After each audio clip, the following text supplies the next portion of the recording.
আসসালামু আলাইকুম প্রিয় বন্ধুরা, আরেকটি নতুন ভিডিওতে আপনাদের স্বাগত জানাচ্ছি। আমার আজকের ভিডিও জ্বর আক্রান্ত ছাগল। ভিডিওতে যে ছাগলটি দেখতে পাচ্ছেন এটি জ্বরে আক্রান্ত হয়েছে। অনেক জ্বর, সারাদিন থেকে এই জ্বরের কারণে কিছু খাচ্ছে না। দেখতেই পাচ্ছেন ছাগলটি একদম ঝিম মেরে আছে। এই ঝিম মারার কারণেই এর কোনো রুচি নাই, জ্বরের কারণেই কোনো কিছু খেতে চাচ্ছে না। বর্তমান ছাগলটির শরীরে জ্বর আছে 105 ডিগ্রি ফারেনহাইট, তাপমাত্রা 105 ডিগ্রি ফারেনহাইট শো করছে। যারা চিকিৎসার সাথে জড়িত আছেন তারা ভালো বুঝবেন। 105 ডিগ্রি ফারেনহাইট মানে অনেক জ্বর আসছে। তখন ছাগলটিকে চিকিৎসা কীভাবে দেবেন? চিকিৎসা দিতে হবে ইনজেকশন, অ্যান্টিহিস্টামিক 2 ml গভীর মাংসে।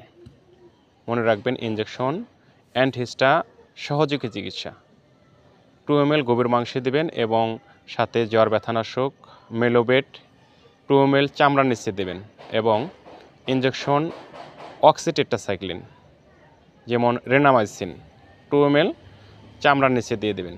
তবে একটা বিষয় খেয়াল রাখতে হবে, যদি ছাগল গর্ভবতী থাকে, ছাগি থাকে, তাহলে এক্ষেত্রে মেলোবেট ইনজেকশন এবং অক্সিটেট্রাসাইক্লিন ইনজেকশন ব্যবহার করা থেকে বিরত থাকতে হবে। অবশ্যই তাকে গর্ভসেপ চিকিৎসা দিতে হবে।